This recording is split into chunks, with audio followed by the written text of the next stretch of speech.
LA Metro must choose Alternative 4 for the Sepulveda line. If you live in LA and you're sick of sitting in traffic on the 405 freeway, yes, you can help create another way.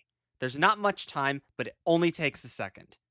If you see this before August 30th, follow the link in the description to the LA Metro website. Click on the link that says Click to Comment. In the comment box, type that you support Alternative 4 for the Sepulveda line. Alternative 4 is one of 5 alternatives LA Metro is considering to build a rapid transit line over the Sepulveda Pass, connecting Van Nuys Metrolink station to the E Line station at Expo and Sepulveda on the west side of Los Angeles, extending in the future to LAX Airport. Of these, Alternative 4 is easily the best. It would construct a state of the art metro line with trains running every 2.5 minutes. End to end travel time would be just 20 minutes, faster than driving, even without traffic. The line would stop on the UCLA campus, projected to become one of the busiest subway stations in the entire city. The line would have huge ridership, 120,000 people per day. That's 43 million cars off the 405 every year. The other alternatives, 1, 3, 5, and 6, each have problems that make them inferior to Alternative 4. Alternative 5 is almost identical to Alternative 4 and would be just as useful, but it's 20% more expensive due to being underground in the San Fernando Valley instead of elevated. Alternative 6 is also a metro, but it's the most expensive alternative due to using antiquated tunneling methods. Alternative 6 would also only have trains every 8 to 20 minutes, making it far less useful. Alternatives 1 and 3 would construct a monorail running entirely along the 405, with stations either adjacent to the freeway or inside exit ramps, far away from where most riders want to be going.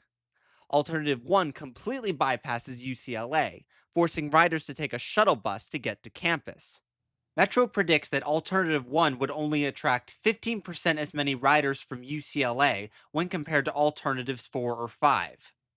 With all these problems, Alternative 1 is projected to attract just 60,000 riders per day, half of Alternatives 4 and 5. And the FTA has already indicated these numbers will make it a non starter for federal money, crucial for this project. Alternative 3 monorail, which has a station at UCLA, is more expensive than Alternative 4 metro, even though Alternative 3 monorail is only projected to move 80,000 people per day. The company that would build monorail alternatives 1 and 3 is BYD, a Chinese automaker that has a track record of delivering unreliable electric buses to Los Angeles, Albuquerque, and other cities. For the Sepulveda Line project, an in house analysis of the costs by Metro found that the monorail alternatives would cost almost double than the amount projected by BYD. BYD won the bus contract and consideration for this project by skillfully influencing LA Metro board members through campaign contributions and other political favors, notably Inglewood Mayor James Butts, Glendale Mayor Ara Najarian, and LA County Supervisor Catherine Barger. Clearly, monorail alternatives 1 and 3 are terrible proposals, and alternative 4 is the most logical of the remaining options. Unfortunately, a few NIMBY homeowner associations are determined to derail Alternative 4, if not the entire project. Sherman Oaks opposes Alternative 4 Metro because the line would be elevated along Sepulveda Boulevard in the San Fernando Valley. However, LA already has several existing elevated rail lines and stations, notably in Chinatown and Culver City. The areas around these stations have been transformed with new high rise housing, showing elevated rail is a feature, not a bug. Separately, Bel Air has been complaining that Alts 3 to 6 would tunnel under their neighborhood, even suggesting it would cause a tidal wave in Stone Canyon Reservoir, which would destroy the neighborhood. For comparison, Beverly Hills recently tried to stop the D Line Metro from tunneling through their city, claiming it would cause their high school to explode. Even after filing multiple lawsuits, they failed to stop the project. The tunnels were safely completed, and the high school did not explode. With all that said, I urge you to comment on the form linked in the description and express your support for Heavy Rail Metro, especially Alternative 4.